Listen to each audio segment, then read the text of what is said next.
নমস্কার, আপনারা দেখছেন গ্লোব টিভি, সবার পাশে সবার সাথে। গ্লোব নিউজ নিয়ে এখন আমি সুপর্ণা রয়েছি আপনাদের সঙ্গে। এক নজরে দেখে নেব আজকের বিশেষ বিশেষ খবর। চাষের জমিতে বিরল প্রজাতির বাঙ্গাস মাছ, আদিবাসী অধ্যুষিত এলাকায় রাস্তার শিলান্যাস, উজালা সার্কাসে মানুষের ভিড়, সাপের বিষ সহ গ্রেপ্তার 4, অনির্দিষ্টকালীন অবস্থান অনশনে শ্রমিকেরা, দাবা প্রতিযোগিতা জলপাইগুড়িতে।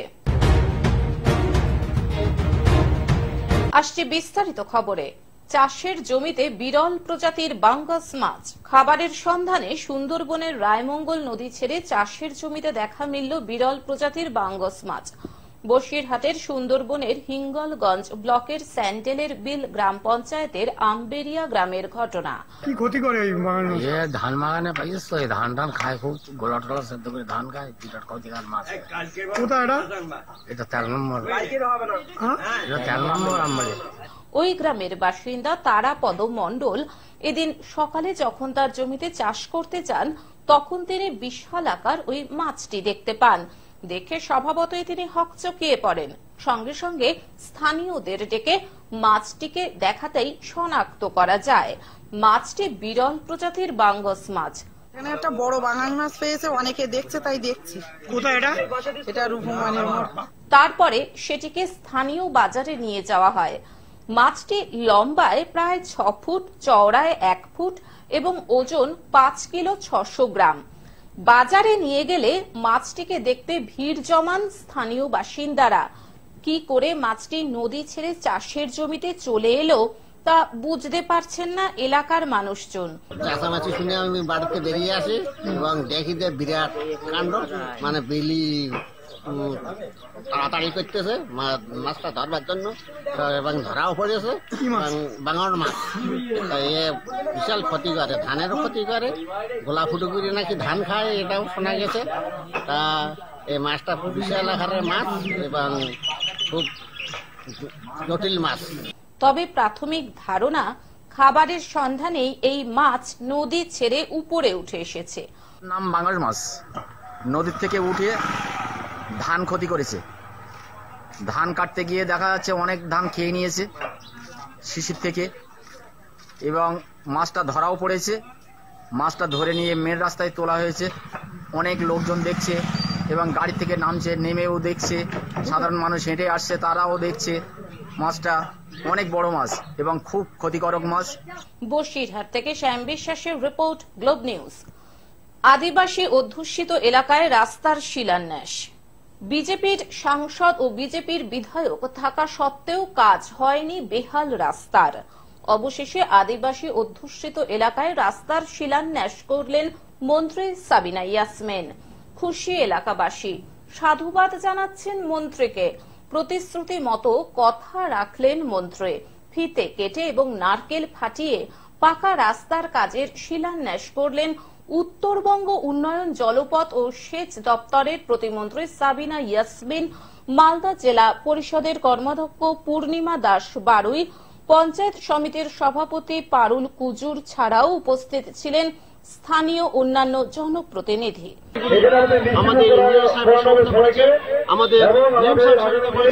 আমরা প্রচন্ডভাবে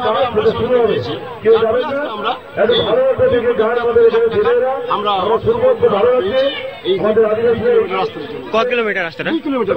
কোথা থেকে কোথায়? এটা ওই আমাদের সাবসাদ মোড় থেকে সাবসাদ মোড় রাস্তাটা ভাড়া করে। আপনার নাম? এদিন উত্তরবঙ্গ উন্নয়ন দপ্তরের অর্থানুকূল্যে আনুমানিক 2,33 লক্ষ টাকা ব্যয়ে 2 কিলোমিটার পাকা রাস্তার আনুষ্ঠানিক শিলান্যাস করা হয়। মালদা জেলার অন্তর্গত বামুনগোলা ব্লকের মদনাবতী গ্রাম পঞ্চায়েতের শামসাবাদ মোড় থেকে ব্রাহ্মণী নদীঘাট এবং কবিরাজপাড়া পর্যন্ত এই কাজের শিলান্যাস করা হয়। পশ্চিমবঙ্গ সরকারের কাছে আদিবাসী আমাদের কাছে প্রাণ, এবং সবসময় দিদি বিশেষ করে পিছিয়ে পড়া শ্রেণীদেরকে এগিয়ে নিয়ে যাওয়ার জন্য বারবার আমাদেরকে ইনস্ট্রাকশন দেন।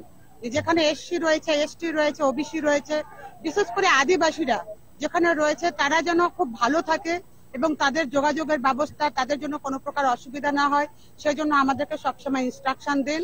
এবং আজকে সেই কথা মাথায় রেখে আমরা উত্তরবঙ্গ উন্নয়ন দপ্তর থেকে আমাদের বামনগোলা ব্লকের শামসাবাদ মোড় হতে ব্রাহ্মণ নদীঘাট এবং কবিরাজ পাড়া পর্যন্ত আমরা 2,33,00,000 টাকা ব্যয়ে একটা কংক্রিট ঢালাই রাস্তার আমরা শুভ সূচনা করলাম। এজন্য আমি ধন্যবাদ জানাচ্ছি বাংলার মুখ্যমন্ত্রী শ্রীমতী মমতা ব্যানার্জিকে। উনার আশীর্বাদে আজকে আমরা আদিবাসী অধ্যুষিত এরিয়ায় কাজ করতে পারছি। এখানে আমাদের এমএলএ নেই, এমপি নেই, তা সত্ত্বেও বাংলার মুখ্যমন্ত্রী যে সর্বত্র সব জায়গায় বিরাজ করছেন এবং কাজ করছেন তার জন্য আমরা আন্তরিকভাবে ধন্যবাদ জানাচ্ছি।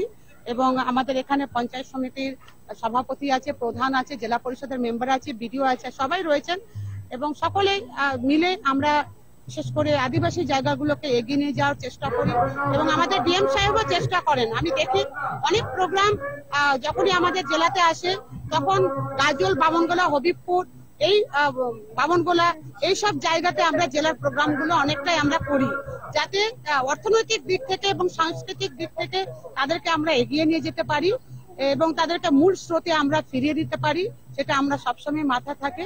মালদা থেকে অভিষেক দাসের রিপোর্ট, গ্লোব নিউজ। উজালা সার্কাসে মানুষের ভিড়। আধুনিক মোবাইল ফোনের যুগে শীতের সার্কাসকে হারিয়ে যাচ্ছে মানুষের জীবন থেকে।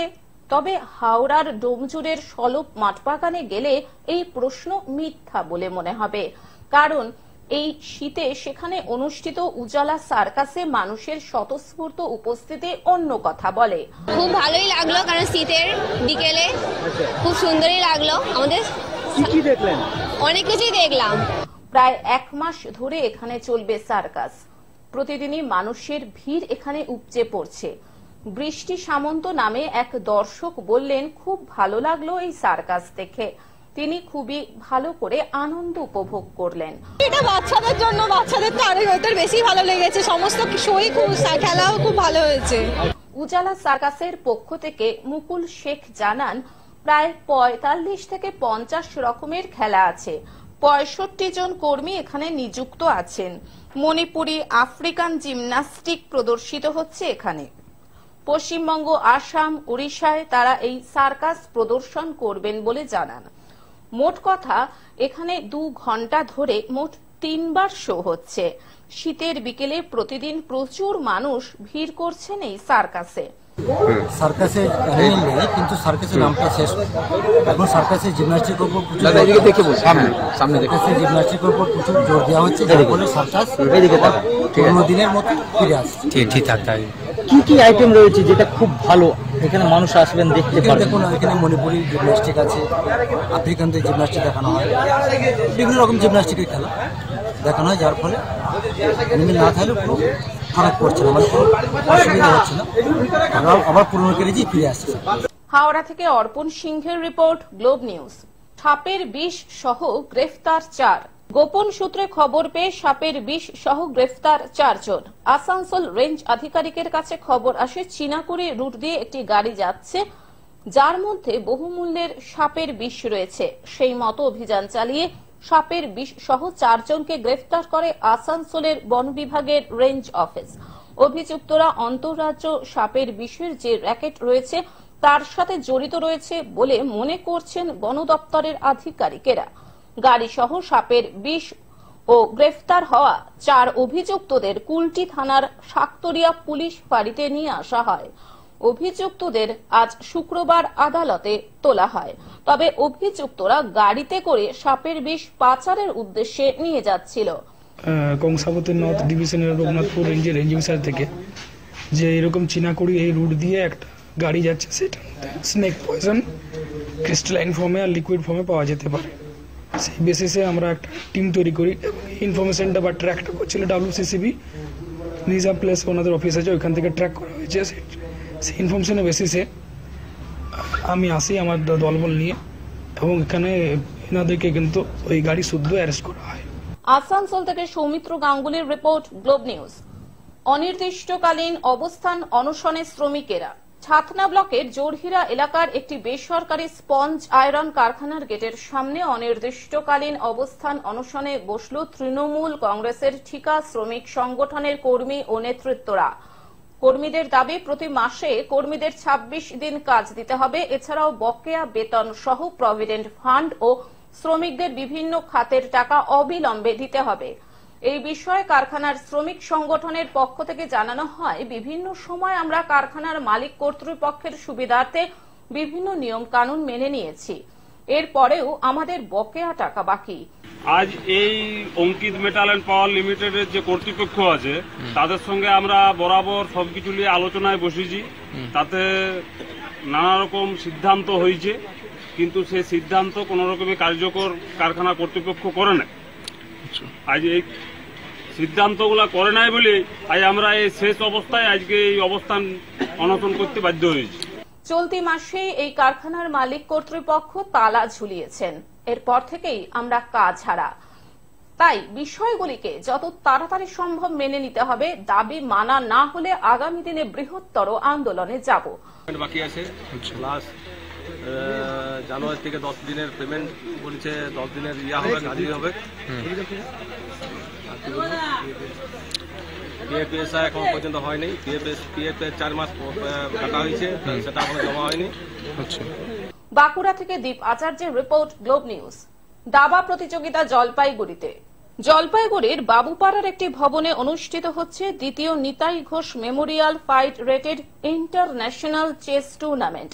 ছেলে মেয়েদের দাবা খেলার প্রতি ভালোবাসা বৃদ্ধি করতে এহেন উদ্যোগ বলে জানান উদ্যোক্তারা। এই প্রতিযোগিতায় জলপাইগুড়ি জেলার সাথে দেশের 12টি রাজ্যের সাথে রয়েছে বাংলাদেশের একজন প্রতিযোগী। সব মিলিয়ে মোট 305 জন প্রতিযোগী এই প্রতিযোগিতায় অংশগ্রহণ করেন। জলপাইগুড়ি চেস একাডেমির ব্যবস্থাপনায় অনুষ্ঠিত এই প্রতিযোগিতায় সর্বোচ্চ 7 বছর বয়সী প্রতিযোগীরা অংশগ্রহণ করেছেন। আগামী 31 ডিসেম্বর পর্যন্ত চলবে এই প্রতিযোগিতা। বিজয়ীদের মধ্যে 6 লক্ষ টাকার পুরস্কার ভাগ করে দেওয়া হবে বলে জানান টুর্নামেন্টের দায়িত্বে থাকা Asit Baran Chowdhury. Second Nitai Ghosh India federated chess tournament, এটা একটা ইন্টারন্যাশনাল চেস ইভেন্ট। এখানে টোটাল প্লেয়ার রয়েছে 305 এবং এখানে 12টা স্টেট থেকে খেলতে এসছে এবং আমাদের প্রতিবেশী দেশ বাংলাদেশ থেকেও একজন এসছে। আর এটাই যে সংখ্যা 305, সেটা কিন্তু 7 বছরে সর্বোচ্চ বাংলার মধ্যে কোনো রেটিং টুর্নামেন্টে পার্টিসিপেট। এখান থেকে যারা আজকে প্রথম দ্বিতীয় হবে তাদের জন্য টোটাল প্রায় 6 লাখ টাকা প্রাইজ মানি আছে, যেটা ডিস্ট্রিবিউট করা হবে শেষ দিনে। প্রাইজ উইনারদের বিভিন্ন ক্যাটাগরি প্রাইজ আছে। জলপাইগুড়ি থেকে সায়ন সেনের রিপোর্ট, গ্লোব নিউজ। এখন থেকে গ্লোব টিভি দেখুন আপনার স্মার্টফোনেও। গুগল প্লে স্টোর অথবা অ্যাপল স্টোর থেকে ডাউনলোড করুন গ্লোব টিভি লাইভ অ্যাপ এবং জিও টিভি অ্যাপ। এছাড়াও জিও ফাইবারেও গ্লোব টিভি দেখুন 1457 নম্বরে। আজকের মতন গ্লোব নিউজ এখন এই পর্যন্তই। দেখতে থাকুন গ্লোব টিভি, সবার পাশে সবার সাথে। নমস্কার।